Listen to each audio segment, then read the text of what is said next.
ஆண்டவருடைய நாமம் மகிமைப்படுவதாக. ஆண்டவருடைய வார்த்தைக்கு நேராய் நம்முடைய கவனத்தை நாம் திருப்புவோமாக. சங்கீதத்தின் புஸ்தகம் 121 சங்கீதம் 1வது வசனத்தையும் 2வது வசனத்தையும் நான் வாசிக்கிறேன். நீங்கள் கவனமாய் கேட்கும்படி உங்களை அன்பாய் கேட்கிறேன். எனக்கு ஒத்தாசை வரும் பர்வதங்களுக்கு நேராக என் கண்களை ஏறெடுக்கிறேன். வானத்தையும் பூமியையும் உண்டாக்கின கர்த்தரிடத்திலிருந்து எனக்கு ஒத்தாசை வரும். ஆமென் சொல்லுங்கள். அல்லேலூயா. ஆண்டவருடைய நாமம் மகிமைப்படுவதாக. எனக்கு எப்பொழுது எல்லாம் தேவை இருக்கிறதோ, எனக்கு எப்பொழுது எல்லாம் பிரச்சனையில் நான் அகப்படுகிறேனோ, அந்த நேரத்தில் எல்லாம் நான் என் ஆண்டவருடைய முகத்தை நோக்கி என்னுடைய கண்களை நான் ஏறெடுத்து அவரை பார்ப்பேன் என்று சங்கீதக்காரன் சொல்லுகிறான். எப்பொழுதெல்லாம் எனக்கு கஷ்டம் வருகிறதோ, எப்பொழுதெல்லாம் நான் நெருக்கப்படுகிறேனோ, அந்த நேரமெல்லாம் என் தேவனை நோக்கி என்னுடைய கண்கள் பார்க்கும் என்று ஆண்டவர் இந்த மாதம் நமக்கு வாக்கு பண்ணினார். சங்கீதக்காரனாகிய தாவீதும் அதைத்தான் அவர் இங்கே சொல்லுகிறதை பார்க்கிறோம். ஆண்டவருடைய நாம் மகிமைப்படுவதாக. ஏற்கனவே நாம் தியானித்தோம் சில காரியங்களை. 2 நாளாகமத்தின் புஸ்தகம் 20:30 நம்ம பார்த்தோம். யோசபாத்தினுடைய நாட்களில் இவ்விதமாய் தேவன் சுற்றுப்புறத்தாரால் யுத்தமில்லாத இளைப்பாறுதலை அவனுக்கு கட்டளையிட்டதினால் யோசபாத்தினுடைய ராஜ்யபாரம் அமெரிக்கையாக இருந்தது. அவனுடைய ராஜ்யபாரம் அமைதியாக இருந்ததற்கு காரணம் என்னன்னா, ஆண்டவருடைய நாம மகிமைப்படுவதாக, அவன் கர்த்தரின் மேல் நம்பிக்கை வைத்து கர்த்தரை மட்டுமே அவன் நோக்கி பார்த்தபடியினாலே. ஆண்டவருடைய நாம மகிமைப்படுவதாக. யோசபாத் ராஜாவுக்கு விரோதமாய் அநேகர் எழும்பி வந்தார்கள். அம்மோன் புத்திரர் எழும்பி வந்தார்கள். சேயீர் மலை தேசத்தார் எழும்பி வந்தார்கள். அம்மோனியர்கள் எழும்பி வந்தார்கள் அவனுக்கு விரோதமாய் யுத்தம் செய்ய. ஆனால் யோசபாத் செய்த ஒரே காரியம், அவனுடைய கண்கள் கர்த்தரை மட்டுமே நோக்கி கொண்டிருந்தது. ஆண்டவருடைய நாம் மகிமைப்படுவதாக. நம்முடைய வாழ்க்கையிலும் பலவிதமான யுத்தங்கள் நமக்கு வரும் என்று சொன்னேன். உலகத்திலிருந்து நமக்கு சில நேரங்கள் யுத்தம் வரும். சரீரத்திலிருந்து சில நேரங்கள் சில யுத்தங்களை நாம் சந்திக்க வேண்டியது ஏற்படும். நம்முடைய ஆவிக்குரிய வாழ்க்கையிலையும் சில யுத்தங்களை நாம் சந்திக்க வேண்டியது நேரிடும். இப்படி யுத்தங்களை நாம் சந்திக்கக்கூடிய நேரத்தில் எல்லாம் நாம் நம்முடைய கண்களை இயேசுவுக்கு நேராக ஏறெடுக்க வேண்டும். ஆமென் சொல்லுங்கள். நம்ம கண்கள் எப்பொழுதும் இயேசுவை மட்டும்தான் நோக்கி பார்க்க வேண்டும். வேற எதையும் நம்ம நோக்கி பார்க்க கூடாது அப்படின்னு சொன்னேன். சத்துரு பல விதத்தில் நமக்கு விரோதமாய் போராடுகிறான். அதை நான் உங்களுக்கு மேற்கோள் காண்பித்தேன். யோவான் 10:10 திருடன் திருடவும் கொல்லவும் அழிக்கவும் வருகிறான் என்று வேற ஒன்றுக்கும் வரான். அவனுடைய வேலை என்னன்னா, கர்த்தருடைய பிள்ளைகளுக்கு விரோதமாய் அவர்களை எப்படியாவது அழிக்கணும், அவங்களை எப்படியாவது கொல்லணும், அவங்கள ஒன்றும் இல்லாமல் ஆக்கணும் அப்படின்னு அவன் நினைக்கிறான். அது மட்டுமல்ல, 1 பேதுரு எழுதிய நிருபம் 5ஆம் அதிகாரம் 8வது வசனத்தில் தெளிந்த புத்தியுள்ளவர்களாய் இருங்கள், ஏனெனில் உங்கள் எதிராளியாகிய பிசாசானவன் கெச்சிக்கிற சிங்கத்தைப் போல எவனை விழுங்கலாம் என்று வகை தேடி சுற்றி திரிகிறான். ஆண்டவருடைய நாம மகிமைப்படுவதாக. கர்த்தருடைய பிள்ளைகளை எப்படியாவது விழுங்கிறணும், கர்த்தருடைய பிள்ளைகளை நாசமாக்கி விட வேண்டும், கர்த்தருடைய பிள்ளைகளை ஒன்றுமில்லாமல் ஆக்கிவிட வேண்டும் என்று எதிராளியாகி பிசாசு எப்பொழுதும் கண்ணமிட்டு கொண்டே இருக்கிறான். இன்னும் நான் உங்களுக்கு சொன்னேன், வெளிப்படுத்துகிற விசேஷ புஸ்தகம் 12ஆம் அதிகாரம் 12வது வசனத்தில் நம்ம பார்க்கிறோம், கொஞ்ச காலம் மாத்திரம் இருக்கு அப்படின்னு சொல்லி அவன் அறிந்து அவன் கர்த்தருடைய பிள்ளைகள் மேல் கோபம் கொண்டு அவன் நமக்கு ஆபத்துக்களை வரப்பண்ணுகிறான் என்று சொன்னேன். ஏன்னா கொஞ்ச காலம்தான் அவனுக்கு இருக்குது, கொஞ்ச நாட்கள் இருக்குது அப்படின்னு சொல்லி கர்த்தருடைய பிள்ளைகளுக்கு எப்படியாவது ஆபத்தை வரப்பண்ணணும், கர்த்தருடைய பிள்ளைகளுக்கு ஏதாவது வியாதி பலவீனத்தை வரப்பண்ணணும், கொஞ்ச காலத்துக்கு முன்னால எப்படியாவது கர்த்தருடைய பிள்ளைகள் ஏசப்பாவை மறுதலிக்க பண்ணிடணும் அப்படின்னு ஏராளமான ஆபத்துக்களை, ஏராளமான கடினமான பாதைகளை, ஏராளமான கஷ்டமான சூழ்நிலைகளை பிசாசு நமக்கு உண்டு பண்ணுகிறான். ஆண்டவருடைய நாம மகிமைப்படுவதாக. ஆனால் சங்கீதக்காரன் சொல்லும் பொழுது 123 சங்கீதம் 2வது வசனத்தில் அவர் சொல்றாரு, என்னுடைய கண்கள் உம்மையே நோக்கி கொண்டிருக்கும். ஆமென் சொல்லுங்கள். எந்த சூழ்நிலைமையிலும் நம்முடைய கண்கள் இயேசுவை தவிர வேற எதையுமே நோக்கி பார்க்க கூடாது. நம்முடைய கண்கள் அவரை மட்டுமே நோக்கி பார்க்க வேண்டும். ஆமென் சொல்லுங்கள். நம்முடைய கண்கள் வேற எதையும் நோக்கி பார்க்க கூடாது. ஆண்டவருடைய நாம மகிமைப்படுவதாக. எவ்வளவு கஷ்டம் வந்தாலும் பரவாயில்லை, என் தகப்பன் இயேசு எனக்காக இருக்கிறார். நான் எப்படிப்பட்ட பாதையில் கடந்து போக வேண்டிய நிர்பந்தம் ஏற்பட்டாலும் பரவாயில்லை, என் தகப்பன் இயேசு என்னோடு கூட இருக்கிறார். என்னுடைய கண்கள் அவரையே நோக்கி பார்க்கும். அவரிடத்திலிருந்து எனக்கு ஒத்தாசை வரும். ஆமென் சொல்லுங்கள். அவரிடத்திலிருந்து எனக்கு ஒத்தாசை வரும். பக்கத்தில் இருக்கவங்க கையை பிடிச்சு சொல்லுங்க, ஏசப்பாட்ட இருந்து உங்களுக்கு ஒத்தாசை வரும். சொல்லுங்க, ஏசப்பாட்ட இருந்து உங்களுக்கு ஒத்தாசை வரும். இந்த ஜூலை மாதம் கர்த்தர் அதைத்தான் நமக்கு வாக்கு பண்ணி இருக்கிறார். ஏசப்பாட்ட இருந்து நிச்சயமாக அவர் உங்களுக்கு ஒத்தாசையை வரப்பண்ணக்கூடிய சர்வ வல்லமையுள்ள தேவன். ஏசப்பாட்ட இருந்து இந்த மாதம் உங்களுக்கு ஒத்தாசையை கர்த்தர் அனுப்புவார். ஆபிரகாம் என்கிறதான ஒரு தனி மனிதனை கர்த்தர் அழைத்து அந்த மனிதனை கர்த்தர் எப்படி ஆசீர்வதித்தார் என்கிறதுல ஒரு காரியத்தை உங்களோடு நான் பகிர்ந்து கொண்டேன். முதலாவது காரியம், ஆண்டவர் சொல்லி சொல்லி ஆபிரகாமை ஆசீர்வதித்தார். ஆண்டவரை நாம் மகிமைப்படுவதாக. ஒவ்வொரு திசையாய் பார்க்க சொல்லுகிறார். இந்த திசையை பார், இந்த திசையை பார். அவர் சொல்றார், முதல்ல அவர் சொல்லும்போது சொல்றார், வடக்கே பார், தெற்கே பார், கிழக்க பார், மேற்க பார். 4 திசையும் பார்க்க சொல்லுகிறார். 4 திசையும் பார்த்து சொல்லி சொல்லி ஆண்டவர் ஆபிரகாமை ஆசீர்வதிக்கிறார். ஆண்டவருடைய நாமம் மகிமைப்படுவதாக. ஒவ்வொரு திசைக்கும் ஒவ்வொரு ஆசீர்வாதத்தை நான் சொன்னேன். கிழக்கு திசை எதற்கு அடையாளமாக இருக்கிறது? யாக்கோபை குறித்து சொன்னேன். யாக்கோபு 2 பரிவாரங்களோடு அவன் திரும்பி வரும்போது அவருடைய சகோதரன் ஏசாம் அவனுக்கு விரோதமாக யுத்தம் பண்ணுவதற்கு வந்திருக்கிறான் என்பதை அவன் கேள்விப்பட்ட போது யாக்கோபு செய்த காரியம், கிழக்கு முகம் நோக்கி, கிழக்கு திசை நோக்கி, சூரியன் உதிக்கும் திசை நோக்கி அவன் பார்த்தான். அப்படி பார்த்தபோது ஆண்டவரை நாம் மகிமைப்படுவதாக, ஏசா யாக்கோபுக்கு விரோதமாக யுத்தம் செய்ய வேண்டும் என்று வந்தவன் அவன் கிழக்கு திசை நோக்கி பார்த்தபோது ஆண்டவர் யாக்கோபுக்காக இறங்கி வந்து ஏசாவுடைய உள்ளத்தில் கர்த்தர் அந்த கோபத்தை தணிய பண்ணி யாக்கோபை பார்த்தபோது கட்டி பிடித்து முத்தம் செய்து, உனக்கு என்ன வேணும், நான் என்னிடத்தில் இருக்கிறத இன்னும் உனக்கு தருகிறேன் என்று சொல்லக்கூடிய அளவுக்கு ஆண்டவர் ஏசாவுடைய உள்ளத்தை அப்படியே மாற்றிவிட்டார். ஆமென் சொல்லுங்க. ஆண்டவரை நம்ம மகிமைப்படுவதாக. ஆண்டவர் சொல்றாரு, எப்பா நீ கிழக்கு முகமாய் நோக்கிப்பார், சூரியன் உதிக்கும் திசையை நோக்கி பார்த்தனா உனக்கு எதிராக இருக்கிற அத்தனை பேர்களும் உன் பக்கமாய் நான் திரும்ப பண்ணுகிற கர்த்தர். ஆமென் சொல்லுங்க. ஆண்டவர் அப்படி சொல்றார். அப்படி சொல்லி ஆண்டவர் ஆசீர்வதிக்கிறார். மேற்கு திசையை ஆண்டவர் ஆபிரகாமை நோக்கி பார்க்க சொன்னார். மேற்கு திசை எதற்கு அடையாளமாக இருக்கிறது? நான் சொன்னேன், காற்றுக்கு, மேகத்துக்கு, மலைக்கு அடையாளமாக இருந்தது.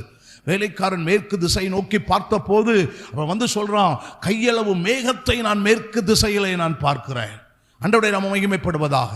அவன் பார்த்தது கையளவு மேகம்தான். ஆனால் எலியா தீர்க்கதரிசி பெருமழையின் இரைச்சலின் சத்தத்தை அவன் மேற்கு திசையிலே கேட்கிறான். அப்போ இந்த மேற்கு திசை என்பது எழுப்புதலுக்கு அடையாளமான ஒன்று. இந்த கடைசி நாட்களில் ஆண்டவர் எழுப்புதலை தேவன் வர பண்ணுவார். ஆமென் சொல்லுங்க. ஆண்டவர் சொல்லி சொல்றாரு, எழுப்புதலை வர பண்ணுவான்பா. மூன்றாவது ஆண்டவர் அவனை பார்க்க சொன்னது, தெற்கு திசை நோக்கி பார்க்க சொன்னார். தெற்க பாருனார். தெற்க என்ன நடக்குது? சிறையிருப்பை கர்த்தர் திருப்பக்கூடிய திசை. தெற்கத்தி வெள்ளங்களை திருப்புவது போல ஆண்டவர் நம்முடைய சிறையிருப்புகளை மாற்றுகிறாராம்.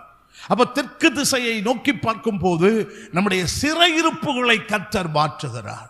ஆண்டவரை நாம் மகிமைப்படுவதாக. கடைசியாய் வடக்கு திசையை நோக்கி பார்க்கும்போது ஆண்டவர் சொல்றாரு, அங்க கர்த்தர் நமக்காக ஒரு யாகத்தை செய்து கொண்டிருக்கிறாராம். ஆண்டவரை நாம் மகிமைப்படுவதாக. எதற்காக? நாம் சோர்ந்து போகிற நேரமெல்லாம் நம்மை அனல் மூட்டி விடுவதற்கு, நாம் தளர்ந்து போகிற நேரமெல்லாம் நம்மளை உற்சாகப்படுத்துவதற்கு ஆண்டவர் வடக்கு திசையிலே ஒரு யாகத்தை ஆண்டவர் நமக்காக செய்கிறாராம். ஆண்டவர் இப்படி ஆபிரகாமை ஒவ்வொரு திசையையும் நோக்கி பார்க்க சொல்லி, இப்பா நீ பார்க்கிற, கண் ஏறிட்டு பார்க்கிற எல்லா திசையையும் உனக்கு நான் சொந்தமாய் தருவேன் என்று சொல்லி சொல்லி ஆண்டவர் ஆபிரகாமை ஆசீர்வதித்தார். ஆபிரகாமுடைய கண்கள் வேற எதையும் நோக்கி பார்க்கல, கர்த்தரை மட்டுமே நோக்கி பார்த்தது. ஆமென் சொல்லுங்கள். கர்த்தரை மட்டும்தான் அவன் நோக்கி பார்த்தான், வேற எதையுமே பார்க்கல. ஆண்டவருடைய நாம் மகிமைப்படுவதாக. இந்த ஆசீர்வாதத்தை ஆபிரகாம் பெற்றுக்கொள்வதற்கு எல்லா திசையும் பார்த்த உடனே சும்மா ஆசீர்வாதம் வரல. இந்த ஆசீர்வாதத்தை ஆபிரகாம் பெற்றுக்கொள்வதற்கு ஆண்டவர் ஆபிரகாம் இடத்துல சொன்ன ஒரு பெரிய கட்டளை, லோத்தை விட்டு நீ பிரியணும். ஆமென் சொல்லுங்கள். லோத்தை விட்டு நீ பிரியணும். லோத்து கூட இருந்த அப்படின்னா நீ ஒண்ணுமே பண்ண முடியாது. லோத்தை விட்டு நீ பிரிந்தால் மட்டுமே. லோத் யார்? நான் சொன்னேன், லோத் பிரிந்து போகிறவன், லோத் அழைக்கப்படாதவன், லோத்து சகோதர சிநேகிதம் இல்லாதவன், லோத்து உடனடியாக எனக்கு பதில் வேண்டும் என்று எதிர்பார்த்தவன், லோத்து உடன்படிக்கையை முறித்து போட்டவன், லோத்து உலகத்திலும் உலகத்தில் உண்டானவைகளிலும் நோக்கமாயிருந்தவன். இந்த லோத்து வாக்குவாதம் செய்கிறவன், சண்டை போடுகிறவன். ஆண்டவருடைய நாமம் மகிமைப்படுவதாக. இந்த 7 விதமான சுபாவங்கள் லோத்துக்குள்ள இருந்துச்சு.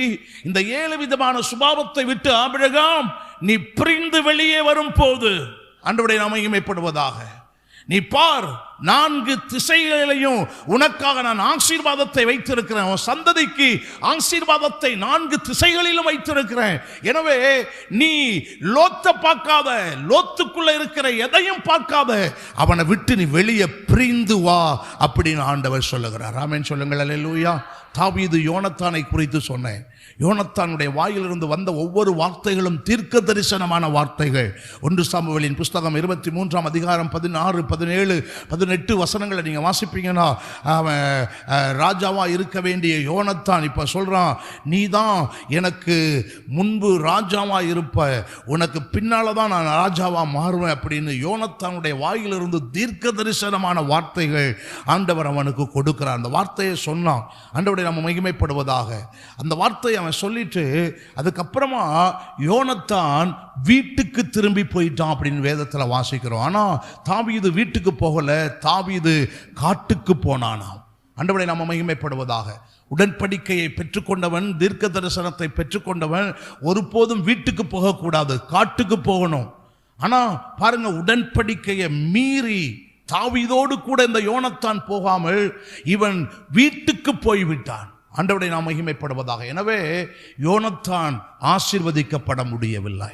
ஆண்டவருடைய நாமம் மகிமைப்படுவதாக. நம்முடைய வாழ்க்கையில் நாம் ஆசீர்வதிக்கப்பட வேண்டுமே என்றால் கர்த்தரை நோக்கி நம்முடைய கண்கள் எப்பொழுதும் நோக்கமாக இருந்து கொண்டே இருக்க வேண்டும். அவரை மட்டும்தான் பார்க்கணும். அவரை பார்க்காம வேற எங்கேயும் போயிடக்கூடாது, வேற எங்கேயும் சுற்றிடக்கூடாது. நம்முடைய கண்கள் அவரை மட்டும் பார்க்கும் போது ஆண்டவர் சொல்லி சொல்லி ஆண்டவர் உன்னை ஆசீர்வதித்து கொண்டே இருப்பார். ஆமென் சொல்லுங்கள். ரெண்டாவது ஆண்டவருடைய நாமம் மகிமைப்படுவதாக. ஆபிரகாமை கர்த்தர் அழைத்து சொல்லி சொல்லி ஆசீர்வதித்தது மட்டுமல்ல, ரெண்டாவது ஆண்டவர் ஆபிரகாமை அழைத்து ஆண்டவர் அள்ளி கொடுத்து ஆண்டவர் அவனை ஆசீர்வதிக்கிறார். அன்கவுண்டபிள், அவன் எண்ண முடியாத அளவுக்கு, அன்கவுண்டபிள், எண்ணவே முடியாத அளவுக்கு அள்ளி கொடுத்து ஆண்டவர் அவனை ஆசீர்வதிக்கிறார். வேதத்தை நீங்க பாருங்க. ஆதியாகமத்தின் புஸ்தகம் 15ஆம் அதிகாரத்திற்கு உடைய கவனத்தை திருப்புங்கள். ஆதியாகமத்தின் புஸ்தகம் 15ஆம் அதிகாரம் 1வது வசனத்திலிருந்து நான் வாசிக்கிறேன் பாருங்கள். ஆதியாகமம் 15 1ஆம் வசனத்திலிருந்து. இந்த காரியங்கள் நடந்த பின்பு கர்த்தருடைய வார்த்தை ஆபிரகாமுக்கு தரிசனத்திலே உண்டாகி, அவர், ஆபிரகாமே, நீ பயப்படாதே, நான் உனக்கு கேடகமும் உனக்கு மகா பெரிய பலனுமாய் இருக்கிறேன் என்றார். 2வது வசனத்தை பாருங்கள். அதற்கு ஆபிரகாம், கர்த்தராகிய ஆண்டவரே, அடியேனுக்கு என்ன தருவீர்? நான் பிள்ளை இல்லாமல் இருக்கிறேனே. தமஸ்கு ஊரனாகிய இந்த எலியேசர் என் வீட்டு விசாரணை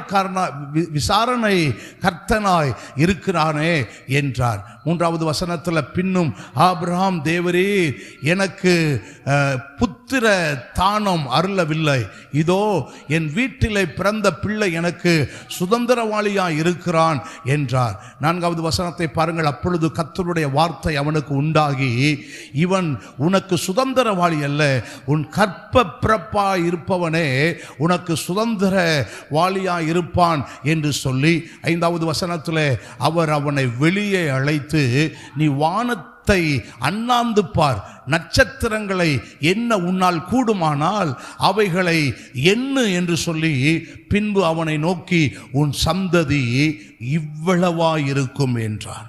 நட்சத்திரங்களை எண்ணு, இதை உன்னால் எண்ண கூடுமானால் நீ இதை எண்ணி பாருங்கிறார். ஆபிரகாம் எண்ணி இருப்பார். ஆண்டவருடைய மகிமைப்படுவதாக. நட்சத்திரங்களை அவரால் எண்ண முடியாமல் போன போது அவர் சொல்லியிருப்பார் ஆண்டவரிடத்தில், ஐயோ, என்னால் நட்சத்திரங்களை எண்ண முடியவில்லை. வானம் முழுசும் அப்படி நட்சத்திரமா இருந்துச்சுன்னா அந்த நட்சத்திரத்தை எண்ணிட முடியுமா? ஒரு 10 நட்சத்திரம் இருந்தாலே 10 அப்படின்னு எண்ணி முடிப்போம். அதுக்கப்புறம் பார்த்தா இன்னொரு இடத்துல எங்கேயோ வந்து பூத்து நிற்க மாதிரி இருக்கும். ஆனால் வானம் முழுவதும் நட்சத்திரங்கள், ஆண்டவர் தோற்றம் அளித்து ஆண்டவர் சொல்லுகிறார், இந்த நட்சத்திரத்தை உன்னால் எண்ணக்கூடுமானால் இதை நீ எண்ணு அப்படிங்கிறார். ஆண்டவரை நாம் மகிமைப்படுவதாக. ஆண்டவர் அப்படி அவனை அள்ளி கொடுத்து உன் சந்ததியை ஆசீர்வதிக்க போறேன் அப்படின்னு ஆண்டவர் சொல்லுகிறத பார்க்கிறோம். ஆண்டவரை நாம் மகிமைப்படுவதாக.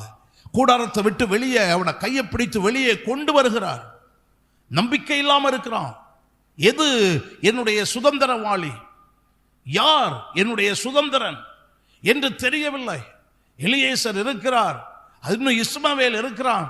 அடிமை பெண்ணுடைய பிள்ளைதான் எனக்கு சுதந்திரவாளியோ என்று சொல்லி அவனுக்குள் ஏராளமான கேள்விகள், அவனுக்குள் ஏராளமான எண்ணங்கள், அவனுக்குள் ஏராளமான சிந்தனை துளிகள். ஆண்டவரை நாம் மகிமைப்படுவதாக. குழம்பி போயிருக்கிறான். அவனுடைய வாழ்க்கையில் குழப்பமான சூழ்நிலை. வீட்டுக்குள்ள உட்கார்ந்து அவனுடைய குழப்பம் முழுவதும் எது? யார் என்னுடைய சுதந்திரவாளி, யார் எனக்கு சுதந்திரவாளி? இன்னைக்கு அநேக நேரம் நம்முடைய வாழ்க்கையில வீட்டுக்குள்ள உட்கார்ந்து நம்ம இப்படித்தானே குழம்பி கொண்டு இருக்கிறோம். நம்ம பிரச்சனையை பார்த்து குழம்புறோம்ல. ஐயோ ஏன் எனக்கு இவ்வளவு பெரிய பிரச்சனை, ஐயோ ஏன் எனக்கு இவ்வளவு பெரிய கஷ்டம், ஐயோ ஏன் என்னை ஆண்டவர் இப்படி கைவிட்டு விட்டார். வீட்டுக்குள்ள உட்கார்ந்து நம்ம புலம்புறோம் பாருங்க. புலம்புறோம்ல, அப்படியே வீட்டுக்குள்ள உட்கார்ந்து நம்ம குழம்பி கொண்டு இருக்கிறோம் அல்லவா. எது என்னுடைய வாழ்க்கை நடக்கப் போகிறது, எப்படிப்பட்ட காரியத்தை நான் பார்க்க போகிறேன், ஆண்டவர் எனக்கு உதவி செய்வாரா, உதவி செய்யாமல் போய்விடுவாரா, இல்லைனா இதே போலதான் என்னுடைய வாழ்க்கை இருக்குமா, இல்லை என்றால் ஆண்டவர் தந்த வாக்குத்தத்தங்கள் என் வாழ்க்கையில் நிறைவேறுமா, நிறைவேறாமல் போகாதா, எனக்கு வயது முதிர்ந்து கொண்டிருக்கிறதே, என் வாழ்க்கையில் ஆண்டவருடைய வார்த்தையை நான் பெற்றுக்கொள்வேனா, சுதந்திரிப்பேனா, சுதந்திரிக்க மாட்டேனா, வார்த்தைகள் நடக்கும் என்றால் ஏன் நடக்காமல் மறுபடியும் பிரச்சனையை நான் சந்திக்கிறேன், மறுபடியும் ஏன் எனக்கு கஷ்டங்கள் வருகிறது, ஒன்றும் எனக்கு தெரியலையே அப்படின்னு அநேக நேரம் வீட்டுக்குள்ள உட்கார்ந்து புலம்பி குழம்பி கண்ணீர் வடிப்பது போல ஆபிரகாமும் அப்படித்தான் கண்ணீர் வடித்துக் கொண்டிருந்தான். ஆண்டவர் ஆபிரகாமை பார்த்து கையை பிடிச்சு வெளியே இழுத்து கொண்டு வரார். ஆமென் சொல்லுங்கள் அல்லேலூயா. வெளியே வாப்பா, ஏன் அழுதுகிட்டு இருக்கிற, ஏன் புலம்பிக்கிட்டு இருக்கிற, ஏன் நீ உட்கார்ந்து அழுதுகிட்டு கண்ணீர் வடிச்சுக்கிட்டு இருக்கிற, வெளியே வா அப்படின்னு வெளியே கொண்டு வந்து வானத்து நட்சத்திரங்களை பாருங்கிறாரு. ஆண்டவர் அவனை பார்க்க சொல்றாரு. பார்க்குறான். அப்படி பார்க்கும்போது இதை உன்னால எண்ண முடியுமாங்கிறார். அன்கவுண்டபிள், அதை எண்ணவே முடியல அவனால. அவன் சொல்றான் முடியல அப்படிங்கிறான். அவன் சொல்றார், ஆண்டவர் சொல்றார், இல்லப்பா உன்னை இப்படித்தான் அவனை ஆசீர்வதிக்க போறேன். ஆமென் சொல்லுங்க அல்லேலூயா. சோர்ந்து போன போது வாக்குத்தத்தத்தை கொடுத்து அவனை பலப்படுத்தி ஆண்டவரை நாம் மகிமைப்படுவதாக. வானத்து நட்சத்திரத்தை போல ஓ சந்ததியை நான் பழுகி பெருக பண்ணுவேன். ஆண்டவர் அந்த ஆசீர்வாதத்தை அவனுக்கு சொல்றார் பாருங்க. நீங்க வேதத்தை நீங்க வாசிப்பீங்கன்னா, வேதத்தில் நீங்க பார்ப்பீங்கன்னா, ஈசாக்கை குறித்து நம்ம பார்க்கும்போது ஈசாக்கை தேவன் எப்படி ஆசீர்வாதம் அவர் கொடுத்து கொண்டே இருக்கிறார் அப்படிங்கிறத நம்ம பார்க்க முடியும். ஆண்டவரை நம்ம மகிமைப்படுவதாக. தேவன் ஆசீர்வாதம் கொடுக்கும் போது அவர் எப்படி ஈசாக்கை ஆசீர்வதிக்கிறார். நீங்க வேதத்தை நீங்க வாசிப்பீங்கன்னா, ஆதியாகமத்தின் புஸ்தகம் 25ஆம் அதிகாரம் 11வது வசனத்துல அவன் அந்த வசனத்தை நீங்க வாசிப்போம். ஆதியாகமத்தின் புஸ்தகம் 25:11. ஆபிரகாம் மரித்த பின் தேவன் அவன் குமாரனாகிய ஈசாக்கை ஆசீர்வதித்தார். லகாய் ரோயி என்னும் துறவுக்கு சமீபமாய் ஈசாக்கு இருந்தான். ஆண்டவரை நாம் மகிமைப்படுவதாக. பாருங்க, இந்த லகாயிரோயி என்கிற இடத்துக்கு ஈசாக்கு வரும்போது இந்த இடத்துல ஈசாக்கை ஆண்டவர் 2 மடங்கு ஆசீர்வதித்தார் அப்படி நம்ம வேதத்தில் வாசிக்கிறோம். இந்த லகாயிரோயி என்கிற இடத்துக்கு ஈசாக்கு வந்த போது இந்த இடத்தில், இந்த லகாயிரோயி என்கிற இடத்துல ஈசாக்கை ஆண்டவர் 2 மடங்கு ஆசீர்வதிக்கிறார். நீங்கள் ஆதியாகமத்தின் புஸ்தகம் 26ஆம் அதிகாரத்திற்கு உங்களுடைய கவனத்தை திருப்புவீங்கன்னா, 26ஆம் அதிகாரம் 4வது வசனம், 11, 12 ஆகிய இந்த 3 வசனத்தை நீங்க வாசிக்கும் போது, இப்போ இந்த ஈசாக்கு கேராருக்கு வர்றான். ஆண்டவரை நம்ம மகிமைப்படுவதாக. அந்த வசனத்தை நான் வாசிக்கிறேன் பாருங்க. ஆபிரகாம் என் சொல்லுக்கு கீழ்ப்படிந்து என் விதிகளையும் என் கற்பனைகளையும் என் நியாயங்களையும் என் பிரமாணங்களையும் கை கொண்டபடியினால். அப்படியே 11வது வசனத்துக்கு உங்களுடைய கவனத்தை நீங்க திருப்புங்க. 11வது வசனத்தை பாருங்க. பின்பு அபிமெலேக்கு இந்த புருஷனாயாகிலும் இவன் மனைவியாகிலும் தொடுகிறவன் நிச்சயமாய் கொலை செய்யப்படுவான் என்று எல்லா ஜனங்களும் அறிய சொன்னான். அடுத்த வசனத்தை பாருங்க. ஈசாக்கு அந்த தேசத்தில் விதைத்தான். கர்த்தர் அவனை ஆசீர்வதித்ததினால் அந்த வருஷத்தில் 100 மடங்கு பலனை கண்டு கொண்டான். ஆண்டவருடைய கேராகுக்கு வந்த போது, லகாயிரோயில இருக்கிற வரைக்கும் 2 மடங்கு ஆசீர்வாதம் தான். ஆனா அந்த லகாயிரோயை விட்டு அதே இடத்துல ஈசாக்கு இருக்க வேண்டும் என்று விரும்பவில்லை. அதற்கு அடுத்த ஆசீர்வாதத்தை பெற்றுக்கொள்வதற்கு இங்கே ஈசாக்கு கேரூராருக்கு வர்றான். கேரூராருக்கு வரும்போது அங்க பிரச்சனை வந்தது, அங்க கஷ்டம் இருந்துச்சு, அங்க பாடுகள் அவன் பட வேண்டிய சூழ்நிலைகள் இருந்தது. ஆனாலும் அவன் கேராருக்கு வந்த போது வேதம் சொல்லுகிறது 100 மடங்கு பலனை கண்டு கொண்டான். ஆமென் சொல்லுங்க. அதுக்கப்புறமா நீங்க ஆதியாகமத்தின் புஸ்தகம் 26ஆம் அதிகாரத்தில் 25வது வசனத்தை நீங்க வாசிக்கும் போது அவன் 25வது வசனம், அங்கே அவன் ஒரு பலிபீடத்தை கட்டி கர்த்தருடைய நாமத்தை தொழுது கொண்டு அங்கே தன் கூடாரத்தை போட்டால் அவ்விடத்தில் ஈசாக்கின் வேலைக்காரன் ஒரு துறவை வெட்டினான். அந்த துறவு வெட்டப்பட்ட போது அவன் பல்லுகி பெருகுபடி அங்க கர்த்தர் அவனை ஆசீர்வதிக்கிறத பார்க்கிறோம். பெயர் சபாவுக்கு அவன் வர்றான். பெயர் சபாவுக்கு வந்து அங்க ஒரு ரெகோபோத்தை ஆண்டவர் அங்க கொடுத்து அவனை பழுகி பெருக பண்ணுகிறார். ஆமென் சொல்லுங்கள். அல்லேலூயா. அப்ப பாருங்க, முதல்ல லகாயிரோயில இருக்கிற வரைக்கும் 2 மடங்கு ஆசீர்வாதம் தான்.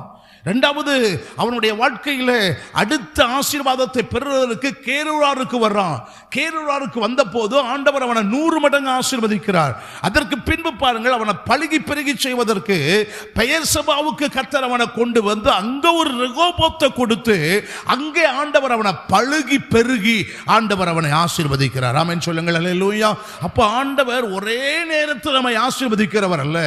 நம்முடைய வாழ்க்கையில ஸ்டெப் பை ஸ்டெப்பா அவர் நம்மளை உயர்த்தி கொண்டே இருக்கிற தேவன். ஆமென் சொல்லுங்க. எந்த அளவுக்கு நீங்க அவரை நோக்கி பார்க்கிறீர்களோ, எந்த அளவுக்கு உங்களுடைய கண்கள் அவரை நோக்கி பார்க்கிறதோ அந்த அளவுக்கு உங்களை ஆசீர்வதிப்பார். ஆண்டவருடைய நாமம் மகிமைப்படுவதாக. லகாயிரோயினுடைய பார்வை மட்டும்தான் உங்களுக்கு இருக்குன்னா 2 மடங்கு ஆசீர்வாதத்தை தான் பெற முடியும். அங்கிருந்து நீங்க கேரூராருக்கு வரணும், அப்பதான் 100 மடங்கு ஆசீர்வாதத்தை பெற முடியும். அதுக்கப்புறமா நீங்க பெயர் சபாவுக்கு வரணும், அப்பதான் ரெகோபோத்தை கர்த்தர் அங்க உங்களுக்கு திறந்து உங்களை பழுகி பெருக பண்ணுவார். ஆண்டவருடைய நாமம் மகிமைப்படுவதாக. எந்த அளவுக்கு நாம் உண்மையா இருக்கிறோமோ, எந்த அளவுக்கு நாம் அவரை உறுதியாய் பற்றி கொள்கிறோமோ அந்த அளவுக்கு அவர் என்னை ஆசீர்வதிப்பதற்கு வல்லமையுள்ள தேவனாய் இருக்கிறார். ஆமென் சொல்லுங்கள். அல்லேலூயா. எந்த அளவுக்கு நான் உண்மையா இருக்கிறேன், 2 மடங்கு ஆசீர்வதிக்கும் போது அந்த 2 மடங்கு ஆசீர்வாதத்தில் நான் உண்மையா இருக்கிறேன்னா ஆண்டவர் பார்ப்பார். ஆண்டவருடைய நாமம் மகிமைப்படுவதாக. 100 மடங்கு ஆசீர்வதிக்கும் போது அந்த 100 மடங்கு ஆசீர்வாதத்தில் நான் உண்மையா இருக்கிறேனா ஆண்டவர் அதை பார்ப்பார். பழுகி பெருகக்கூடிய அந்த ஆசீர்வாதத்தை நீங்களும் நானும் பெற்றுக்கொள்ள வேண்டுமே என்றால் எந்த அளவுக்கு நாம் உண்மையா இருக்கிறோமோ அந்த அளவுக்குத்தான் ஆண்டவர் நம்மை ஆசீர்வதிக்கிறார். ஆமென் சொல்லுங்கள். ஆண்டவர் அந்த உண்மையை பார்க்கிறார். உண்மை இல்லாம ஆண்டவர் உன்னை ஆசீர்வதிப்பது இல்லை, உண்மையை பார்க்கிறார்.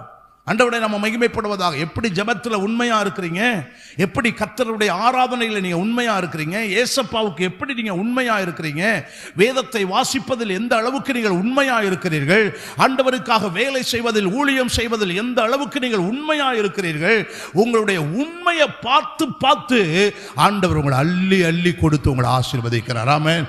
ஒரு லிமிட்டே இல்லாத அளவுக்கு கர்த்தருடைய ஆசீர்வாதத்தை கொடுக்கிறார். எப்போ நான் உங்களுடைய உண்மையை பார்த்து பாருங்க. இங்க ஆண்டவர் ஆபிரகாமை இப்படித்தான் ஆசீர்வதிக்கிறார். அவனை ஆசீர்வதிக்கும் போது ஆண்டவர் என்ன செய்தார்? நீங்கள் ஆதியாகமத்தின் புஸ்தகம் 14ஆம் அதிகாரத்துக்கு உங்களுடைய கவனத்தை திருப்புவீங்கன்னா, ஆதியாகமத்தின் புஸ்தகம் 14ஆம் அதிகாரம் 1வது வசனத்தையும் 2வது வசனத்தையும் நீங்கள் வாசிப்பீர்கள் என்றால் நான் வாசிக்கிறேன் பாருங்கள். சினையாரின் ராஜாவாகிய அம்ராப்பேலும், ஏலாசாரின் ராஜாவாகிய அரியோரும், ஏலாமின் ராஜாவாகிய கெதர்லா கோமேரும், ஜாதிகளின் ராஜாவாகிய திதியாலும் இருந்த நாட்களில், அடுத்த வசனத்தை பாருங்க, அவர்கள் சோதோமின் ராஜாவாகிய பேராவோடும், கொமோராவின் ராஜாவாகிய என்ன பிரசாவோடும், அத்மாவின் ராஜாவாகிய சினேயாவோடும், செபையாவின் ராஜாவாகிய செபையோரோடும், சேவார் என்னும் பேலாவின் ராஜாவோடும் யுத்தம் பண்ணினார்கள். முதல் வசனத்தில் பாருங்க 5 ராஜாவை சொல்லப்பட்டிருக்குது. 5 ராஜா. அந்த 5 ராஜாக்கள் இங்க சோதோம் கொமோராவில் இருக்கிற 4 ராஜாக்களோடு யுத்தம் செய்வதற்காக வர்றாங்க. நீங்க வசனத்தை நீங்க தொடர்ந்து அந்த அதிகாரத்தை நீங்க வாசிப்பீங்கன்னா 5 ராஜாக்கள் சோதோம் கொமோராவில் இருக்கிற 4 ராஜாவோடு யுத்தம் செய்வதற்காக வர்றாங்க. யுத்தம் செய்வதற்காக அவர்கள் வந்தபோது இந்த யுத்தத்தில் அந்த 5 ராஜாவும் இந்த 4 ராஜாவை ஜெயிச்சிட்டாங்க. ஜெயிச்சு சோதோம் கொமோராவில் இருக்கிற எல்லாரையும் அவர்கள் அடிமையாய் கொண்டு போய் அங்க இருக்கிற எல்லாவற்றையும் அவர்கள் சிறைப்பிடித்து தன்னுடைய தேசத்துக்கு கொண்டு போயிடுறாங்க. 5 ராஜாக்கள் சோதோம் கொமோராவில் இருக்கிற 4 ராஜாக்களோடு யுத்தம் செய்து அந்த யுத்தத்தில் வெற்றியை பெற்று இந்த 5 ராஜாவும் இந்த 4 ராஜாக்களுக்கு இருக்கிற அத்தனை காரியத்தையும் சிறைப்பிடித்து கொண்டு போயிடுறாங்க. இந்த சோதோம் கொமோரா பட்டணத்தில் யார் இருக்கிறா? லோத்து இருக்கிறான். ஆபிரகாமுடைய சகோதரன் லோத்தினுடைய குடும்பம் இருக்கிறது. இதை இந்த செய்தியை ஒருவன் வேகமாய் வந்து ஆபிரகாமுக்கு சொல்லுகிறான். ஆபிரகாமே, உன்னுடைய சகோதரன் லோத்து சோதோம் கொமோராவில் இருந்தார் அல்லவா, அங்கே இருந்த உன்னுடைய சகோதரனாகிய லோத்தையும் அவனுக்கு இருக்கின்ற எல்லாவற்றையும், அங்கே இருக்கிற 4 ராஜாக்களையும், அங்கே இருக்கிற எல்லா செல்வங்கள் எல்லா பொருட்களையும் அந்த 5 ராஜாக்களும் சிறைப்பிடித்து கொண்டு போயிட்டாங்க. எல்லாவற்றையும் அவர்கள் எடுத்துக்கொண்டு போயிட்டாங்க அப்படின்னு ஆபிரகாமுக்கு சொன்ன போது ஆபிரகாம் உடனே தன்னோடு கூட இருக்கிற நபர்களை அழைத்து கொண்டு அந்த 5 ராஜாக்கள் எங்கே போகிறார்கள் என்று பார்த்து அங்கே பதிவிருந்து அந்த 5 ராஜாக்களும் அவர்கள் சிறைப்பிடித்து கொண்டு போன அத்தனை காரியத்தையும் அவர்கள் திரும்ப பெற்றுக்கொண்டான் என்று வேதத்தில் வாசிக்கிறோம். ஆமென் சொல்லுங்க. திரும்ப பெற்றுக்கொள்ளுகிறான். இந்த சோதோம் கொமோராவில் இருக்கிற 4 ராஜாக்களுடைய அத்தனை பொருளையும் திரும்ப சபகரித்து இந்த 4 ராஜாக்களிடத்திலையும் வந்து கொடுத்து விடுகிறான். 4 ராஜாட்டையும் வந்து கொடுத்துடுறான் ஆபிரகாம். தனக்கென்று ஒன்றையும் அவன் எடுத்துக்கொள்ளவில்லை, எல்லாவற்றையும் ஆபிரகாம் வந்து கொடுத்துடுறான். அப்படி கொடுக்கும் போது சோதோமுல இருக்கிற ராஜாக்கள் இந்த ஆபிரகாமை பார்த்து சொன்னார்கள், ஜனங்களை மட்டும் எங்களுக்கு நீர் கொடுத்தால் போதும், எங்களுக்கு இந்த பொருட்கள் அவங்க அபகரித்து கொண்டு போனாங்களே, அவங்க கொண்டு போன பொருட்கள் எதுவும் எங்களுக்கு வேண்டாம், எல்லா பொருளையும் நீர் வைத்துக் கொள்ளும், ஜனங்களை மட்டும் எங்களுக்கு தாரும் என்று சொல்றாங்க. ஏன்னா அவன் கொண்டு போயிருந்தான்னா 5 ராஜாவும் கொண்டு போயிருந்தான், ஜனங்கள் எல்லாரையும் சேர்த்து கொண்டு போயிருப்பான், தேசமே இல்லாம போயிருக்கோம். நாங்க எப்படியாவது சம்பாதிச்சுக்கிறோம், ஜனங்களை மட்டும் எனக்கு கொடுப்பா, எனக்கு நீ கொண்டு வந்த பொருட்களை எல்லாம் திரும்ப எனக்கு வேண்டாம், நீயே வச்சுக்கோ அப்படின்னு அந்த ராஜாக்கள் ஆபிரகாமை பார்த்து சொல்லுகிறார்கள். அப்படி சொல்லும் போது நீங்களும் நானும்னா என்ன செஞ்சிருப்போம்? நல்லதா போச்சு எப்பா, 4 ராஜாக்களுடைய சொத்துனா எப்படி இருக்கும் பாருங்க. ஒரு பரிவாரம் அப்படின்னா ஒரு ராஜாவுடைய சொத்து, 2 பரிவாரம் யாக்கோபு 2 ராஜாக்களுடைய சொத்து. இப்போ இங்க ஆபிரகாமுக்கு எத்தனை பரிவாரம் வந்துச்சு? 4 பரிவாரங்கள், 4 ராஜாக்களுடைய சொத்தை நீ வச்சுக்கோ அப்படின்னு சொல்லி ராஜாக்களே சொல்றாங்க. ஜனங்களை மட்டும் என்கிட்ட கொடுத்துரு, 4 பரிவாரத்தை நீ எடுத்துட்டு போ அப்படின்னு ஆண்டவர் இந்த ராஜாக்கள் ஆபிரகாமுக்கு சொல்றாங்க.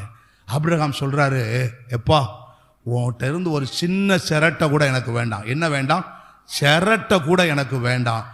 ஏற்கனவே என் தகப்பன் என்னை பெரிய நிலைமையில் ஆசீர்வதித்து வைத்திருக்கிறார். ஆமென் சொல்லுங்க. என் கண்ணு உன்கிட்ட இருக்கிற பொருளையோ, உன்கிட்ட இருக்கிற சொத்தையோ, உன்கிட்ட இருக்கக்கூடிய பணத்தின் மேலேயோ ஆசைப்பட்டு நான் இந்த யுத்தத்தை செய்து நான் ஜெயித்து கொண்டு வரல. இந்த யுத்தத்தில் எனக்கு ஜெயம் தந்தது என்னுடைய பலம் அல்ல, இந்த யுத்தத்தில் எனக்கு ஜெயம் வந்தது நான் கர்த்தரை நோக்கி பார்த்தபடியினால் மட்டும்தான். இந்த யுத்தத்தில் எனக்கு ஜெயம் தந்தது என் தேவன் ஒருவர் மட்டும்தான், அவர் தான் எனக்கு ஜெயம் தந்தார். எனக்கு ஜெயத்தை தந்தது மட்டுமல்ல, எல்லாவற்றையும் உனக்குள்ளதை நான் திருப்பி உன்கிட்ட கொடுத்துடுறேன். இவைகள் எல்லாவற்றுக்கும் மேலே உனக்கு நான் கொடுக்கிறதற்கு முன்பதாகவே என் ஆண்டவர் என்னை ஆசீர்வதித்திருக்கிறார். ஆமென் சொல்லுங்க. ஆண்டவரை நாம மகிமைப்படுவது ஆபிரகாமுடைய அந்த எண்ணத்தை பாருங்க. ஆண்டவரை நாம மகிமைப்படுவதாக ஆண்டவருடைய அவனுடைய எண்ணத்தை பாருங்க. சோதோம் கொமோராவில் உள்ள எதுவும் எனக்கு வேண்டாம். ஆமென் சொல்லுங்க. ஆண்டவரை நாம் மகிமைப்படுவது, நமக்குள்ள அந்த எண்ணம் வேணும். ஆண்டவரை நாம் மகிமைப்படுவதாக, என் தேவன் எனக்கு கொடுத்தது போதும், சோதோம் கொமோராவில் இருக்கிற எதுவும் எனக்கு வேண்டாம். ஆண்டவரை நாம் மகிமைப்படுவதாக. ஏன் ஆபிரகாம் சோதோம் கொமோராவில் இருக்கிற பொருட்கள் வேண்டான்னு சொன்னார்? சோதோம் கொமோராவுடைய அக்கிரமம் என்ன? வேதத்தில் நம்ம எசேக்கியேல் எழுதிய தீர்க்கதரிசன புத்தகத்திற்கு உங்களுடைய கவனத்தை திருப்புவீங்கன்னா, எசேக்கியேல் எழுதிய தீர்க்கதரிசனத்தின் புஸ்தகம் 16ஆம் அதிகாரம் 48வது வசனத்தையும் 49வது வசனத்தையும் நீங்கள் வாசிக்க கேட்கிறேன். நீயும் உன் குமாரத்திகளும் செய்தது போல உன் சகோதரராகிய சோதோமும் அவளுடைய குமாரத்திகளும் செய்யவில்லை என்று என் ஜீவனை கொண்டு சொல்லுகிறேன் என்று கர்த்தராகிய ஆண்டவர் உரைக்கிறார். அடுத்த வசனம், இதோ கர்வமும் ஆகார திரட்சியும் நிர்விசாரமான சாங்கோபமாகிய இவைகளே உன் சகோதரியாய சோதோமின் அக்கிரமம். இவைகளே அவளிடத்திலும் அவள் குமாரரிடத்திலும் இருந்தன. சிறுமையும் எளிமையுமானவனுடைய கையை அவள் பலப்படுத்தவில்லை. கவனியுங்கள், இங்கே அவர் சொல்லுகிறார் பாருங்கள், சோதோமனுடைய அக்கிரமம் என்ன? 4 விதமான அக்கிரமத்தை சொல்லுகிறார். ஒன்று கர்வம், இரண்டாவது ஆகார திரட்சி, மூன்றாவது நிர்விசாரணம், நான்காவது சாங்கோபாங்கம். ஆண்டவருடைய நாமம் மகிமைப்படுவதாக.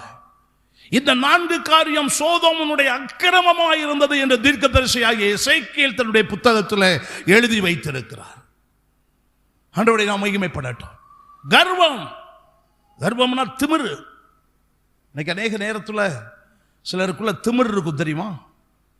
படிப்பு என்கிற திமிரு, பதவி என்கிற திமிரு, நான் தான் பெரிய ஆள் அப்படிங்கிற திமிரு, ஜாதி திமிரு, சிலருக்கு கோத்திரத்தில் உள்ள திமிரு. ஆண்டவருடைய நாமம் மகிமைப்படுவதாக. இப்படி சில திமிரு. ஆபிரகாம் சொல்றாரு, இது சோதோமினுடைய அக்கிரமம். இந்த கர்வம், இந்த திமிரு எனக்கு அவசியமே இல்லை. ஆமென் சொல்லுங்க. ஹல்லேலூயா. இரண்டாவது அவர் சொல்றாரு ஆகார திரட்சி, ஆகார திரட்சி. மூணாவது சொல்றார் நிர்விசாரணம். நான்காவது அவர் சொல்லும் பொழுது அவர் சொல்லுகிறார் சாங்கோபாங்கம், அப்படின்னா செழிப்பு. இதுதான் உனக்கு முக்கியம்னு நினைக்கிற. இன்னைக்கு உலகத்தில் அதை தானே நம்ம நினைக்கிறோம். நம்முடைய வாழ்க்கையில் ரொம்ப கெத்தா இருக்கணும் அப்படி நம்ம யோசிக்கிறோம்ல.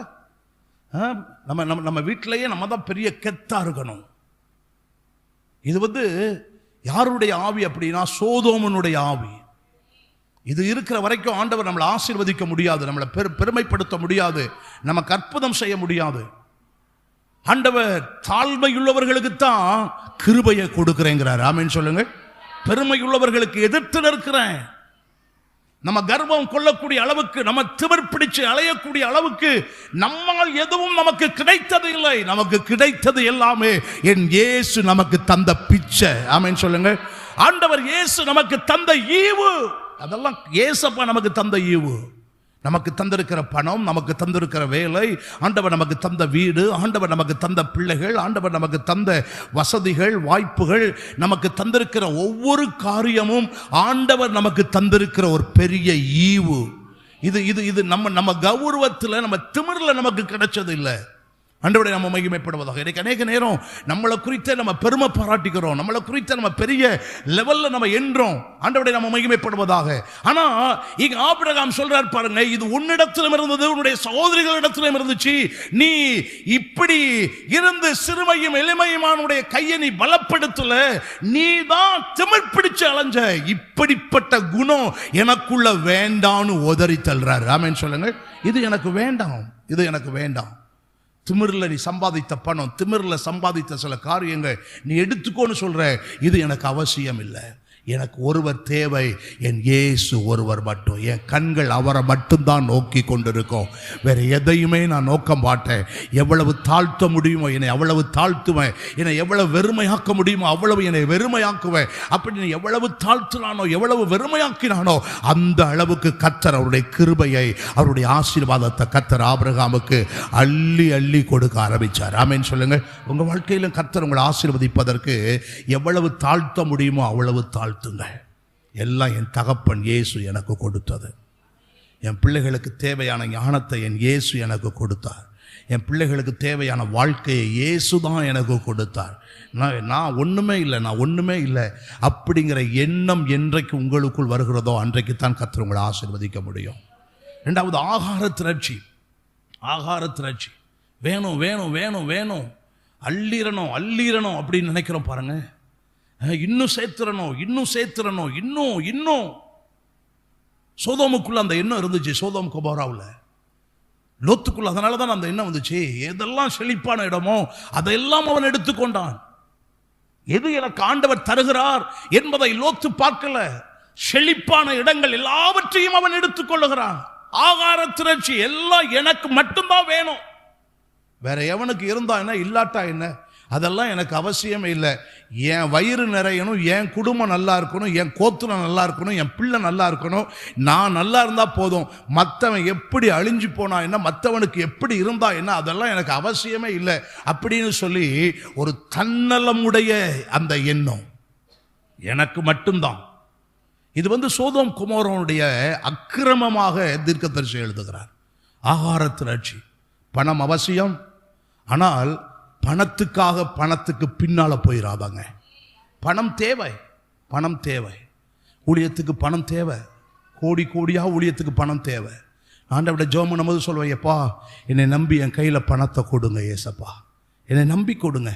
நான் ஒரு நாளும் வீணா விரயம் செய்ய மாட்டேன். உங்களுடைய ஊழியத்தை அபிவிருத்தி செய்வதற்கு எதெல்லாம் செய்ய முடியுமோ, இன்னும் எங்கெல்லாம் உங்களுடைய ஆலயம் கட்ட முடியுமோ, எங்கெல்லாம் இடங்கள் வாங்க முடியுமோ, அங்கெல்லாம் இடங்கள் வாங்குவதற்கு, ஆலயங்கள் கட்டுவதற்கு, ஆலயத்தை சீர்படுத்துவதற்கு நான் செய்ய ஆயத்தமாக இருக்கிறேன், எனக்கு கொடுங்க அப்படின்னு ஆண்டவர்கிட்ட கேட்குறேன். பணம் தேவை, ஊழியத்துக்கு தேவை, உங்கள் குடும்பத்துக்கு பணம் தேவை. ஆனால் அதே நேரத்தில் பணத்துக்காக பணத்துக்கு பின்னால் ஓடாதாங்க. கர்த்தர் கொடுக்கும் போது எல்லாவற்றையும் நமக்கு கொடுப்பார். ஆமென் சொல்லுங்க. அவர் கொடுக்கும் போது எதையுமே தடை பண்ண மாட்டார். கொடுக்கிற தெய்வம் கூரையை பிச்சுட்டு கொடுக்கணும்னு பழமொழி உண்டு. கொடுக்கணும்னு நினைச்சாருன்னா கர்த்தர் எந்த விதத்திலையும் உனக்கு அள்ளி கொடுக்க அவரால் முடியும். அவரால் முடியாதது எதுவும் இல்லை. ஆனால் அதே நேரத்தில் நீங்கள் கவனிக்க வேண்டிய மிக முக்கியமான காரியம், அதற்கு பின்னால் நாம் போகணும்னு போகக்கூடாது. என்னுடைய கண் இயேசுவை மட்டுமே நோக்கி கொண்டிருக்கணும். அவர் எனக்கு கொடுப்பார், அவர் என்னை ஆசீர்வதிப்பார், அவர் என்னை உயர்த்துவார், அவர் எனக்கு தேவையான எல்லாவற்றையும் தருவார். ஆனால் சோதோம் அப்படி இல்லை. எதெல்லாம் அவனுக்கு வேணுமோ அதெல்லாம் எடுத்துக்கொள்ளணும்னு நினைச்சாங்க. மூன்றாவது நிர்விசாரணம். நிர்விசாரணம், அதில் சோதோமில் இருந்த அக்கிரமத்தில் ஒன்று நிர்விசாரணம். அவங்களுக்குள்ள நிர்விசாரணம். என்ன பெரிய கடவுள், கடவுளெல்லாம் ஒன்றும் கிடையாது. நம்ம வேலை செய்கிறோம், நம்ம சம்பாதிக்கிறோம், நம்ம உழைக்கிறோம், நமக்கு எல்லாம் வருது, என்ன கடவுள். நிர்விசாரணம் சோதோமுக்குள்ள இருந்துச்சு. ஆண்டவருடைய நாம் மகிமைப்படுவதாக. சோதோமுடைய எண்ணம் அதுதான். நான் கஷ்டப்படுறேன், நான் உழைக்கிறேன், நான் வேலை செய்கிறேன், என்னுடைய இடமெல்லாம் இன்றைக்கு செழிப்பாக இருக்கிறது, இதுக்கெல்லாம் காரணம் கடவுள் அல்ல, நான் என்ன வேற எதுவுமே கிடையாது, நான் மட்டும்தான் அப்படிங்கிற அந்த எண்ணம். கடவுளை குறித்த நிர்விசாரணம். கடவுள் பயமே இல்லாமல் போயிடுச்சு. பாவம் பெருகிச்சு. கடவுள் பயம் எங்கே இல்லையோ அங்கே பாவம் பெருகிறோம். யார் ஒருவர் கடவுளுக்கு பயப்படுகிறார்களோ அங்கே பாவம் பக்கத்துக்கே வர முடியாது. பாவம் அவர்களை விட்டு விலகி போயிடும். ஆண்டவரை நம்ம மகிமைப்படுவதாக. இங்க பாருங்க, நிர்விசாரணம். அதுக்கப்புறமா சொல்லப்படுகிறது சாங்கோபாங்கம், செழிப்பு. எப்பவுமே எனக்கு நல்லதுதான் நடக்கணும், ஒருபோதும் எனக்கு கெட்டது நடக்கக்கூடாது. எப்பவும் எனக்கு நல்லதுதான் நடக்கணும் அப்படிங்கிற எண்ணம். நம்முடைய வாழ்க்கையிலே சில நேரங்கள் ஆண்டவர் நம்மை நம்புவதற்கு சில சோதனைகளை ஆண்டவர் நம்முடைய வாழ்க்கையில கொடுப்பார். நல்லா கவனிங்க. ஆண்டவரை நம்ம நம்புறதற்கு சில நேரங்கள் சில சோதனைகளை நம்முடைய வாழ்க்கையில் ஆண்டவர் சில நேரங்கள் அனுமதிப்பார். அப்படி அனுமதிக்கும் போது நம்முடைய வாழ்க்கையில் நான் எந்த அளவுக்கு ஏசப்பா மேல நம்பிக்கை வைத்திருக்கிறேன் என்பதை அவர் என்னை சோதித்து பார்க்கிறார். ஆனா நம்முடைய வாழ்க்கையில சோதனைகள் வரும்போது நம்ம அந்த சோதனையை ஆண்டவர் என் வாழ்க்கையில எனக்கு தந்த ஒரு பரீட்சை என்று நாம் எடுத்துக்கொள்வது இல்லை. அநேக நேரம் நம்ம சோதனை வந்த உடனே ஆண்டவர் என்னை கைவிட்டுட்டார், ஆண்டவர் எனக்கு ஏன் இதெல்லாம் பண்ணினார், கேள்விகள் கேட்க ஆரம்பிச்சிடும். ஏன்னா நம்ம எதிர்பார்ப்பது எல்லாமே சாங்கோபோங்கம், செழிப்பு. நான் ஜெபம் பண்ண உடனே என் ஜெபத்துக்கு பதில் வர வேண்டும். நான் கேட்டா ஆண்டவர் உடனே என் கூட பேசிடணும். நான் கேட்டா ஆண்டவர் எனக்கு உடனே கொடுத்து விட வேண்டும். நான் கேட்கிற காரியங்களுக்கு உடனே அற்புதம் தேவை என்கிற இந்த சாங்கோபோங்கம் செழிப்பை நாம் விரும்புகிறோம். ஆனால் சில நேரங்கள் ஆண்டவர் நம்மளை சோதனை கொடுத்து இவன் எப்படி என்னை நம்புறானா நம்புறலையா அப்படின்னு நம்மளை டெஸ்ட் பண்றதற்கு சில நேரங்கள் சில சோதனைகளை கொடுக்கும் போது நம்முடைய வாழ்க்கையில அவர் மேல வைக்கிற நம்பிக்கையை நாம் கொஞ்சம் தளர்த்து விடுகிறோம். சுவாசிகளாக நாம் நம்முடைய வாழ்க்கையில் எப்பொழுதுமே கர்த்தர் மேலே நம்பிக்கை வைக்க பழகணும். ஆமென் சொல்லுங்க. செழிப்பின் மேலே நம்ம நம்பிக்கை பெயரக்கூடாது. ஆண்டவரை நாம் மகிமைப்படுவதாக. எப்பொழுதும் என்னுடைய நம்பிக்கை கர்த்தரின் மேல் மட்டும்தான் இருக்க வேண்டும். கர்த்தருடைய பிள்ளைகள், விசுவாசிகள், உடைய வாழ்க்கையில் நீங்கள் ஒன்றை அறிந்து கொள்ளுங்கள். சில நேரங்கள் சில கஷ்டங்கள் வரும்போது இந்த கஷ்டம் ஆண்டவர் என்னை கைவிடுவதற்கல்ல, என்னை சோதித்து மறுபடியும் என்னை சுத்த பொன்னாக மாற பண்ணுவதற்கு இதை என் வாழ்க்கையில் அனுமதித்திருக்கிறார். அந்த விசுவாசம் நமக்கு வேணும். இதில் நான் வெற்றி பெறணும், இதில் நான் தேர்ச்சி பெறணும். இதில் நான் வெற்றி பெற்றால், இதில் நான் தேர்ச்சி பெற்றால் அடுத்த நிலை ஆசீர்வாதத்துக்கு கர்த்தர் என்னை கொண்டு போவார். இந்த சோதனை ஏன் அப்படி நீங்க கேட்க கூடாது. இந்த சோதனைகளை ஏசப்பாவை இன்னும் அதிகமா நெருங்கி போக நீங்க பழகும் போது கர்த்தருடைய ஆசீர்வாதத்தை நீங்க பெற்றுக்கொள்ள முடியும். ஆமென் சொல்லுங்கள். ஆண்டவரை நாம் மகிமைப்படுவதாக. அதனாலதான் ஆபிரகாம் இது எதுவுமே எனக்கு வேண்டாங்கிறார். இதெல்லாம் எதுவுமே எனக்கு தேவையில்லை, ஏற்கனவே என் தேவன் என்னை ஆசீர்வதித்திருக்கிறார். ஆண்டவரை நாம் மகிமைப்படுவதாக. பக்கத்தில் இருக்கிறவங்க கையை பிடிச்சு சொல்லுங்க, சோதோமின் காரியம் எதுவும் எனக்கு வேண்டாம், ஏசப்பா ஏற்கனவே என்னை ஆசீர்வதித்திருக்கிறார். உங்களை ஆசீர்வதித்திருக்கிறார், நீங்க இன்னும் ஆசீர்வதிக்கப்படுவீங்க. ஆபிரகாமை கர்த்தர் அப்படித்தான் ஆசீர்வதித்தார், அள்ளி கொடுத்து. நீ எண்ணி பாருங்கிறார், நீ கவுண்ட் பண்ணு, இப்படித்தான் உன் சந்ததி ஆசீர்வதிக்கப்பட போகிறது. ஆண்டவரை நாம மகிமைப்படுவதாக. இப்படித்தான் ஒரு சந்ததியை நான் ஆசீர்வதிக்க போகிறேன். கர்த்தருடைய பிள்ளைகளை, இன்றைக்கு இந்த காலை நேரத்தில் நீங்களும் நானும் ஏசப்பாவை நோக்கி பார்ப்பீங்கன்னா, நம்முடைய கண்கள் அவரையே நோக்கி கொண்டிருக்குமே என்றால், உங்களுடைய சந்ததியை நீங்க எண்ண முடியாத அளவுக்கு உங்க சந்ததியை கர்த்தர் ஆசீர்வதித்து உங்களை உயர்த்துவதற்கு போதுமானவர். உங்களுடைய கண்கள் அவரையே நோக்கி கொண்டிருக்கட்டும். ஆமென். அல்லேலூயா. எனக்கு நேரம் இல்லை, இன்னும் ஒரு 5 நிமிஷத்தில் நான் முடிக்கணும்.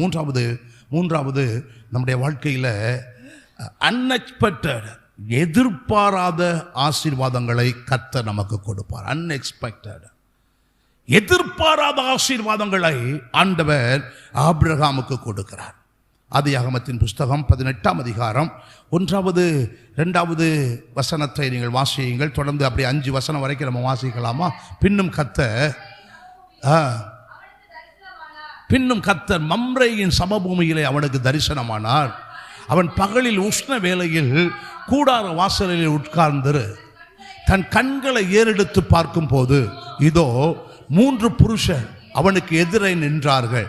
அவர்களை கண்டவுடனே அவன் கூடார வாசலில் இருந்து அவர்களுக்கு எதிர்கொண்டு ஓடி தரை மட்டும் குனிந்து, ஆண்டவரே, உம்முடைய கண்களில் எனக்கு கிருபை கிடைத்ததனால் நீர் உமது அடியானை விட்டு கடந்து போக வேண்டாம்.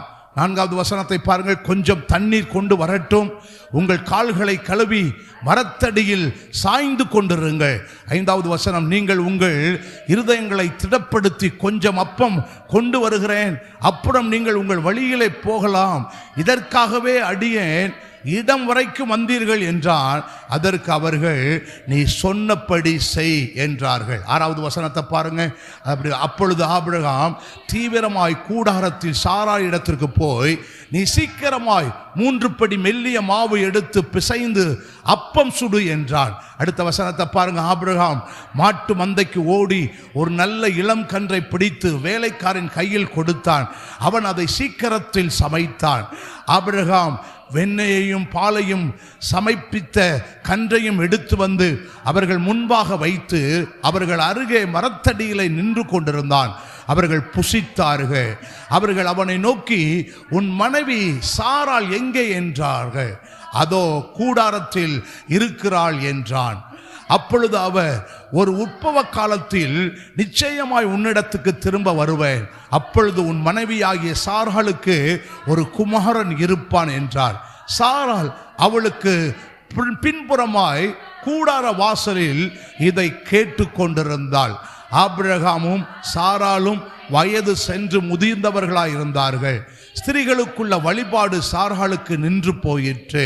ஆகையால் சாராள் தன் உள்ளத்திலே நகைத்து, நான் கிழவியும் என் ஆண்டவன் முதிர்ந்த வயது உள்ளவனுமான பின்பு எனக்கு இன்பம் உண்டாயிருக்குமோ என்றான். அப்பொழுது கர்த்தர் ஆபிரகாமை நோக்கி, சாராள் நகைத்து, நான் கிழவியாயிருக்கிறேன், பிள்ளை பெறுவது மெய்யோ என்று சொல்வானேன்?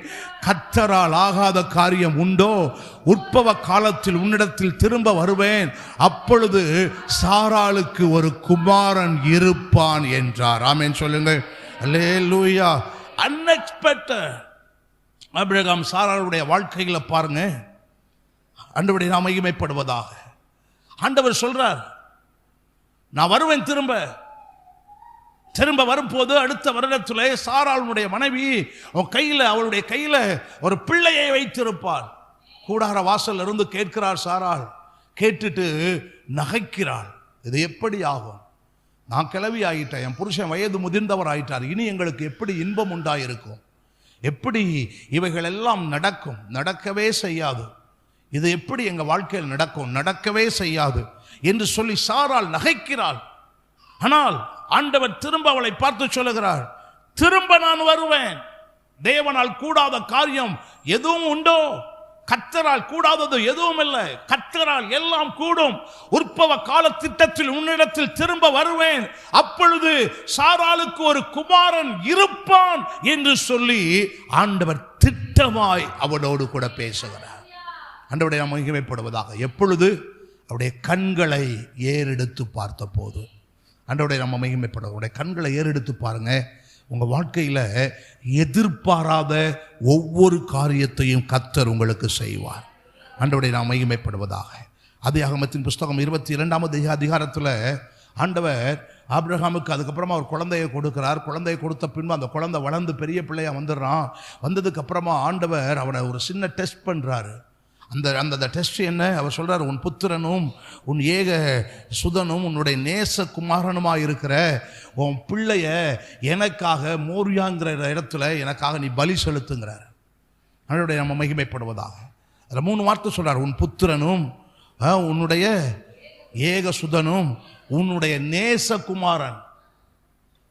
இந்த வார்த்தையை கவனிங்க. ஆண்டவர் ஏன் அவனை டெஸ்ட் பண்ணுறாருன்னா, இவனுடைய நேசம் யார் மேலே இருக்குது? இவன் பிள்ளை மேலே இருக்குதா? இவனுடைய ஈசாக்கு மேலே இவனுடைய நேசத்தை வைத்திருக்கிறானா? அப்படி இல்லைனா இந்த ஈசாக்கை கொடுத்த ஏன் மேலே அவன் நேசத்தை வைத்திருக்கிறானா? ஆண்டவர் டெஸ்ட் பண்ணுறார். சில நேரங்கள் ஆண்டவர் நம்மளை டெஸ்ட் பண்ணுவார். நமக்கு கொடுப்பாரு, கொடுத்துட்டு நம்மளை டெஸ்ட் பண்ணுவார். கொடுத்த அந்த பொருள் மேலே உன்னுடைய அன்பு இருக்குதா, இல்லை கொடுத்த ஏசப்பா மேலே உன்னுடைய அன்பு இருக்குதா? டெஸ்ட் பண்ணுறார். ஆபிரகாம் அப்படி தான் டெஸ்ட் பண்ணுறார். உன்னுடைய நேசகுமாரன் அழுத்தி சொல்லுகிறார், உன் நேசகுமாரன் எனக்காக கொடு. ஆண்டவரை நாம் மகிமைப்படுவதாக. ஆபிரகாம் யோசிக்கவே இல்லை. ஆண்டவரை நாம் மகிமைப்படட்டும். அப்படி அவன் யோசிக்கவே இல்லை. யோசிக்காம அவனுடைய நேசகுமாரன்னு கூட பார்க்கல. நீங்கள் அந்த இதில் 22ஆம் அதிகாரத்தில் இப்போ நீங்கள் 12வது வசனத்தையும் 13வது வசனத்தையும் நீங்கள் வாசிப்பீங்கன்னா, 22ஆம் அதிகாரம் 12, 13 பாருங்கள். 12ஆம் அதிகாரத்தையும் 12வது வசனத்தையும் 13வது வசனத்தையும். அப்பொழுது அவர், பிள்ளையாண்டான் மேல் உன் கையை போடாதே, அவனுக்கு ஒன்றும் செய்யாதே, நீ அவனை உன் புத்திரன் என்றும் உன் ஏக சுதன் என்றும் பாராமல் எனக்காக ஒப்பு கொடுத்தபடியினால். பாருங்க, இங்க பாருங்க, உன் நேசகுமாரனை இப்ப எடுத்துட்டாரு. முன்ன 3 வார்த்தை சொன்னார், உன் புத்திரனும் உன் ஏக சுதனும் உன் நேசகுமாரன். 3 வார்த்தையை சொல்றாரு அவனை பலி செலுத்த ஆரம்பிக்கிறதுக்கு முன்னால. இப்ப பாருங்க, பலி செலுத்துறவருக்கு எல்லாத்தையும் ஆயத்தப்படுத்தி ஈசாக்க பலிபீடத்துல கடத்தி அவன் கத்தியை எடுத்து ஓங்கி வெட்ட போகக்கூடிய அந்த நேரம் வந்த போது இப்போ ஆண்டவர் சொல்றாரு, எப்பா உன்னுடைய புத்திரனையும் உன்னுடைய ஏக சுதன், இப்ப பாருங்க உன்னுடைய நேசகுமாரன் அவர் எடுத்துட்டாரு. ஏன்னா அவனுடைய நேசம் முழுவதும் ஆண்டவர் மட்டும்தான் அப்படிங்கிறத ஆண்டவர் பார்த்துட்டாரு. இப்போ உன் பிள்ளை இல்லப்பா உன்னுடைய நேசம், உன்னுடைய நேசம் முழுவதும் இப்ப என் மேல இருக்கிறதுங்கிறத நான் பார்த்துட்டேன். இனி அவன் உனக்கு நேசகுமாரன் அல்ல, நான் ஒருவர் தான் உன்னுடைய நேசகுமாரனாக, நேச தகப்பனாக உன் பார்வையில் நீ பார்த்துட்ட அப்படின்னு சொல்லி அந்த நேசகுமாரனை அவர் எடுத்துட்டு அவர் சொல்றாரு, நீ செய்ய ஆரம்பிச்சதுனால. அதுக்கு அடுத்த வசனத்தை பாருங்க, 13வது வசனத்தை பாருங்க. ஆபிரகாம் தன் கண்களை அப்போ ஏறெடுத்து பார்த்த போது இதோ பின்னாக புதரில் தன் கொம்புகள் சிக்கிக் கொண்டிருந்த ஒரு ஆட்டுக்கடாவை கண்டான். அப்பொழுது ஆபிரகாம் போய் கடாவை பிடித்து அதை தன் குமாரனுக்கு பதிலாக தகன பலியிட்டான். எதிர்பாராத நேரத்தில் எதிர்பாராத காரியம். எப்போ? தன்னுடைய நேசகுமாரன் அப்படின்னு கூட பார்க்காம ஆண்டவருடைய நம்ம மகிமைப்படுவதாக. எனக்கு என் பிள்ளை பெருசு இல்லையா, என் பிள்ளையை தந்த தேவன் ஒருவர் மட்டும்தான் பெருசு. வேற எதுவும் எனக்கு பெருசு இல்லை. உங்க வாழ்க்கையில் நீங்க நல்லா புரிஞ்சுக்கோங்க, நம்முடைய வாழ்க்கையில நமக்கு இருக்கிற எல்லாவற்றை காட்டிலையும் நமக்கு எல்லாவற்றையும் தந்த இயேசு ஒருவர் மட்டும்தான் பெரியவர். ஆமென், அல்லேலூயா. இன்னைக்கு அநேக நேரம் இயேசுவை சின்னவரா மாத்திரோம். நமக்கு இருக்கிற வேலை, நமக்கு இருக்கிற பொருள், நமக்கு இருக்கிற குடும்ப காரியங்கள், அதைத்தான் நம்ம பெருசா பார்க்கிறோம். இயேசுவை பெருசா பார்க்கல. அதனாலதான் ஆசீர்வாதத்தை பெற முடியல. ஆபிரகாம் பாருங்க, இங்க வேற எதையுமே அவன் பார்க்கல. எனக்கு எதுவும் அவசியம் இல்லை, எனக்கு என் பிள்ளை கூட தேவையில்லை, எனக்கு என் நேசர் இயேசு ஒருவர் மட்டும்தான். இந்த பிள்ளையை கொடுத்தா இன்னும் 10 பிள்ளையை கொடுக்க அவரால் முடியும். என் 100 வயசுல எனக்கு பிள்ளையை கொடுத்தவர் எனக்கு எப்படியும் பிள்ளையை கொடுப்பார். அவரால் முடியாதது எதுவுமே இல்லை. அப்படிங்கிற நம்பிக்கையில இயேசுவை சார்ந்து கொண்டு அவன் போறான். ஆண்டவர் பாருங்க, அந்த அவன் ஆட்டுக்குட்டியை கொடுக்கிற அவனுக்கு ஆட்டு கடாவை கத்தரங்க கொடுக்கிறார் பலி செலுத்த. ஆட்டுக்குட்டியை காட்டிலையும் ஆட்டுக்கடா சிறந்தது. ஆண்டவரை நம்ம மகிமைப்படுவதாக. கர்த்தர் உனக்கு கொடுக்கிற எல்லாமே பெஸ்டானதைத்தான் கொடுப்பார். சும்மா சாதாரணமானதை கர்த்தர் கொடுக்கிற தேவன் அல்லவே அல்ல. உடைய கண்கள் அவரை நோக்கி பார்க்குமே என்றால் கர்த்தர் இந்த ஜூலை மாதத்தில் எதிர்பாராத பெஸ்டான காரியத்தை கர்த்தர் உங்களுக்கு செய்வார். நீ எதிர்பார்க்கிறது சின்னதுதான். ஆட்டுக்குட்டியை கூட அவன் எதிர்பார்த்திருக்கலாம், சுத்தி பார்த்திருக்கலாம், அவனுக்கு அதெல்லாம் கிடைக்கல. ஆனா அவன் எதிர்பாராத ஒரு ஆட்டுக்கடா அங்க அகப்பட்டு கிடக்கிறது அவனுடைய கண்களால் பார்க்கிறான். கர்த்தருடைய பிள்ளையே, கர்த்தர் உன்னை மேன்மைப்படுத்துவதற்கு போதுமானவர். எங்க வச்சு கர்த்தரை எங்க வச்சு அவனுடைய கண்கள் அவரை பார்த்தது?